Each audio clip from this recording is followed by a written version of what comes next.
നീണ്ട 500 വർഷങ്ങളുടെ കാത്തിരിപ്പിനൊടുവിൽ ജനുവരി 22-ന് അയോധ്യയിൽ രാമക്ഷേത്രം ഉദ്ഘാടനം ചെയ്യപ്പെടുമ്പോൾ ആ ദിവസം തന്നെ ഉദ്ഘാടനത്തിനായി തെരഞ്ഞെടുത്തതിന്റെ കാരണവും ചർച്ചയാകുന്നുണ്ട്. ജനുവരി 22-ന് ഉച്ചയ്ക്ക് 12:29-നും 12:30-നും ഇടയ്ക്കുള്ള 84 സെക്കൻഡ് സമയത്താണ് പ്രതിഷ്ഠാ ചടങ്ങ് നടക്കുക. പ്രതിഷ്ഠയ്ക്ക് ശേഷം ക്ഷേത്രത്തിൽ മഹാപൂജയും മഹാആരതിയും ഉണ്ടായിരിക്കും.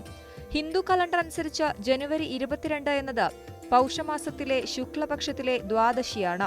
അന്നേ ദിവസം രാവിലെ 8:47 വരെ മൃഗശിരയും യോഗബ്രഹ്മ സമയവുമാണ്. 8:47-ന് ശേഷം ഇന്ദ്രയോഗം ആരംഭിക്കും. കൂടാതെ ജ്യോത്സ്യന്മാരുടെ അഭിപ്രായത്തിൽ ജനുവരി 22 മഹാവിഷ്ണുവിനായി സമർപ്പിക്കപ്പെട്ട ദ്വാദശിയായ കർമ്മദ്വാദശി കൂടിയാണ്. ഹിന്ദുപുരാണം അനുസരിച്ച് ഈ ദിവസമാണ് മഹാവിഷ്ണു കൂർമ്മരൂപത്തിൽ അവതാരമെടുത്ത് അമൃത് കടഞ്ഞെടുക്കുന്ന പാലാഴി മദനത്തിൽ സമുദ്രത്തിലേക്ക് താഴ്ന്നുപോയ മന്ദരപർവ്വതത്തെ ഉയർത്താൻ സഹായിച്ചത്. രാമൻ മഹാവിഷ്ണുവിന്റെ അവതാരമായതുകൊണ്ട് തന്നെ ഈ ദിവസം ഉദ്ഘാടനത്തിന് യോജിച്ചതാണെന്നാണ് അഭിപ്രായം. ജനുവരി 22-നെ തിരഞ്ഞെടുക്കാൻ മറ്റു പല കാരണങ്ങളും ഇതിനൊപ്പം പറയുന്നുണ്ട്. ഈ ദിവസത്തിന്റെ തുടക്കത്തിൽ 3 പ്രധാന യോഗങ്ങൾ കാണപ്പെടുന്നുണ്ട്.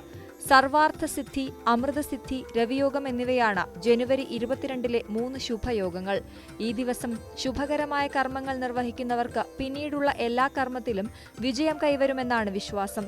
ഉദ്ഘാടന ശേഷം ജനുവരി 24-ന് ക്ഷേത്രം ഭക്തജനങ്ങൾക്കായി തുറന്നുകൊടുത്തേക്കും.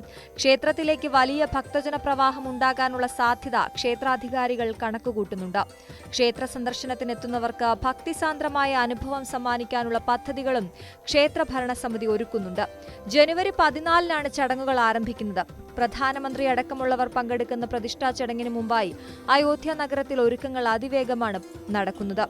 22-ന് ഉച്ചയ്ക്ക് 12:20-നായിരിക്കും പ്രതിഷ്ഠാ ചടങ്ങുകളെന്ന് Ramjanmabhoomi Teerthkshetra trust general secretary Champat Rai ആണ് അറിയിച്ചത്.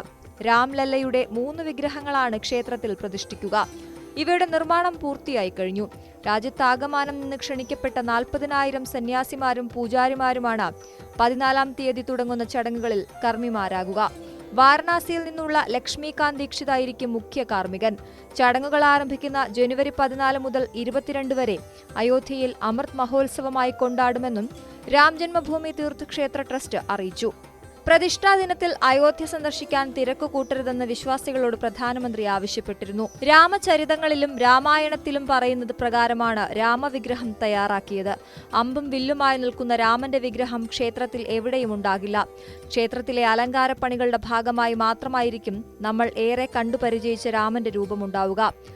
ദൈവിക ചൈതന്യം തുടിക്കുന്നതാണ് വിഗ്രഹങ്ങളെന്ന് ട്രസ്റ്റിയായ അനിൽ മിശ്ര പറഞ്ഞു. 3 ശില്പികളാണ് വിഗ്രഹങ്ങൾ ഒരുക്കിയത്.